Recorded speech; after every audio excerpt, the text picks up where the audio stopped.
Okay, welcome back to members of 121 Community Church in Grapevine, Texas, to our ongoing study in the Cambridge Companion to Karl Barth. We're going to look at our 16th and final essay in the Cambridge Companion. It's by Graham Ward, and it's on Post-Modernism, and it's really an excellent look at how Barth's theology can relate to the postmodern era. Let's begin by taking a look at Block 1. We're going to look at the theoretical otherness of postmodernism. And basically, the author contends that postmodernism is a rewriting of modernism. In the modern theology of Barth's day, revelation was equated with the natural world order as rational, so that natural theology emerged, and Barth felt that this compromised the gospel and needed to be negated. Also, modern theology posited a dualism between objectivity and representation. The author tells us that the postmodern position of Lyotard posited a postmodern position that challenged modernism with the following axioms. Number one, postmodernism is the otherness that modernism ignores. Therefore, postmodernism underscores the modernism position. And three, postmodernism says that modernism has forgotten otherness in its elevation of rationalism. Therefore, postmodernism has its task to rewrite modernism. Now, along with this postmodern position of being the rewriting of modernism, it is enjoined with the necessary negation of elevated rationalism, a negation of natural theology, and elevated human reasoning must take place. And the postmodern position also included with this negation the opinion that Christianity had become out of date in resolving this problem of modernism. So postmodernism did want to challenge modernism, but it felt that Christianity couldn't, that Christianity was out of date. But Barth posited a new theological beginning and challenged this false metaphysics of modernism also. So in his opposition to liberalism, he was positing a new theological beginning. But if we take a look at Lyotard's postmodernism, it offered the following rewriting. History contains the rationally explainable aspect of modernism, but history also contains an unrepresentable otherness behind this rationalism. And it's a kind of an indeterminate becoming. Therefore, otherness is equated with a type of nihilism, something other than rational that we cannot know. Postmodernism simply posits otherness as something other than rational that we cannot know. Now, Barth's new theological beginning offered the following rewriting of his own. This otherness behind rationalism is not a nihilistic unknown. True otherness equals, within history itself, the ongoing attestation to God's revelatory word. This brings us to the third conclusive moment. The aspect of these variations concerning the otherness within historical reality leads the author to conclude that Karl Barth is the better postmodern thinker. Barth's new theological beginning posits theology as historical agency. Barth negates Lyotard's monistic nihilism. In contrast, Barth posits the background otherness of the dynamic word event. Postmodernism does properly posit the genuinely needed collapse of modern elevation of rationalism. Barth authentically addresses this issue with a Christianity that is not out of date and a Christianity that will never be out of date. And so now we have our first inserted theoretical triad. We begin with Block 1, Lyotard's Post-Modernism did properly identify the problem of the lack of otherness in the modern rationalism, but Lyotard's positing of nihilism as otherness, as indeterminate being, and his opinion of Christianity as obsolete must be negated as a false correction. Therefore, Barth's new theological beginning is the corrected posited otherness as God's ongoing dynamic word event of confronting humanity with Christ's word. That gives us the very accurate theological or theoretical triad. And now we need to ask, how is this new theological beginning going to become concrete? Let's move on to Block 2 and take a look at Block 2. And what is a concrete proto-postmodern position? Barth's position clearly represents close affinities with postmodernism. In fact, only dialectical theology can authentically be postmodern. Barth's Christianity unveils what modernism forgets of otherness. Barth proposed a threefold critique of modernism from a concrete and Christological point of view. And so in Note 2, we want to take a look at that threefold critique of modernism. We begin with non-foundationalism.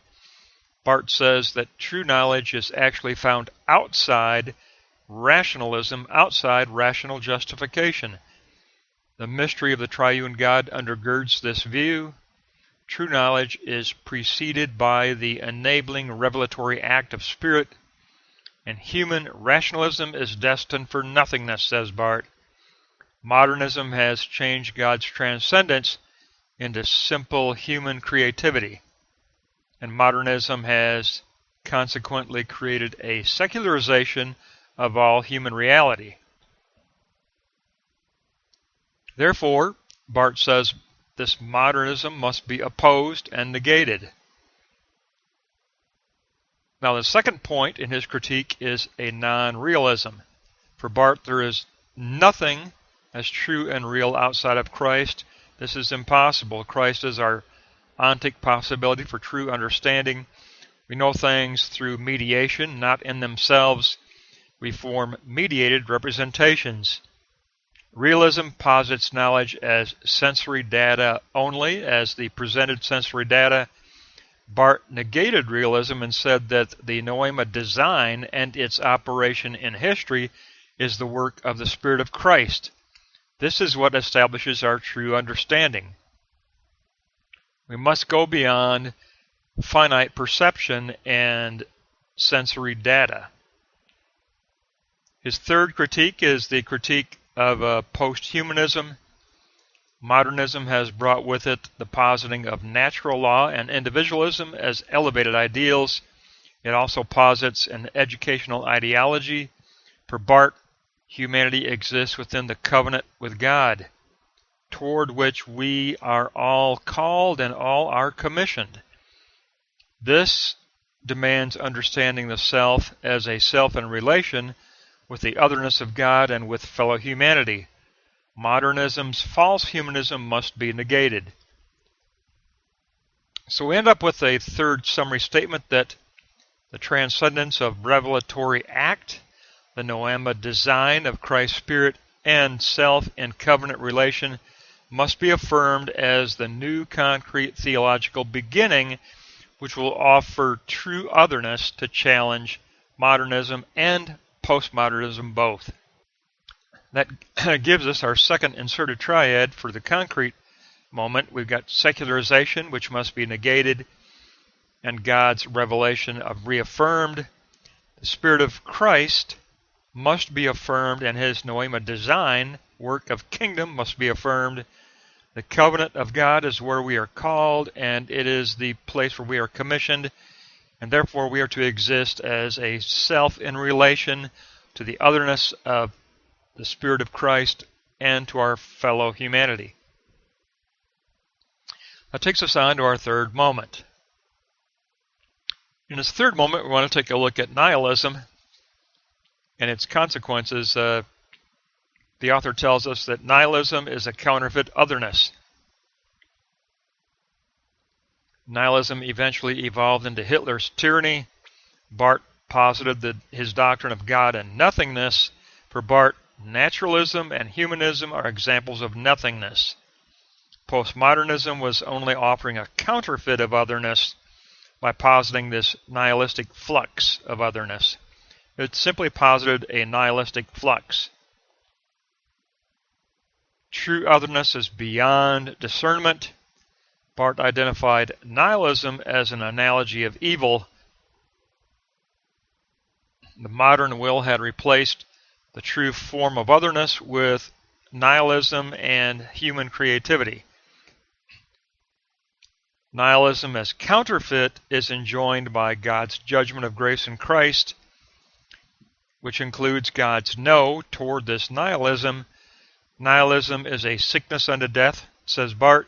Christ deprives nihilism any place at all within human understanding. So if you look at note 3, nihilism as counterfeit and God's judgment of grace both lead to the sigh of a devalued humanity, the sigh for reconciliation. The self has become susceptible to evil. Human freedom simply means delight and consumerism in postmodernism. Humanity is completely devalued. But Barth's new theological beginning posits a doctrine of creation that abbreviates election and lordship, and all modern ideologies are negated. So this gives us a fantastic presentation of the theoretical triad of Lyotard's postmodernism, which did properly identify the problem of the lack of otherness in modern rationalism, but then his positing of nihilism as indeterminate being and his opinion of Christianity as obsolete had to be negated as a false correction, and only a correctly posited otherness as God's ongoing dynamic word event is the authentic position of otherness as we are confronted with Christ's word within human experience.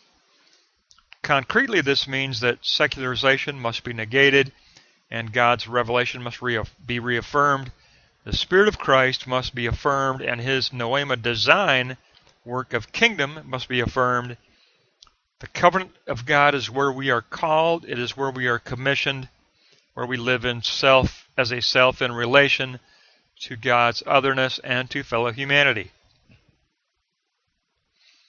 Therefore, this nihilism is a counterfeit otherness, and we have to negate this counterfeit otherness and instead remember that God has given us the judgment of grace through Christ in the Christ event, and therefore we posit an ongoing doctrine of creation, an ongoing doctrine of election, an ongoing doctrine of lordship.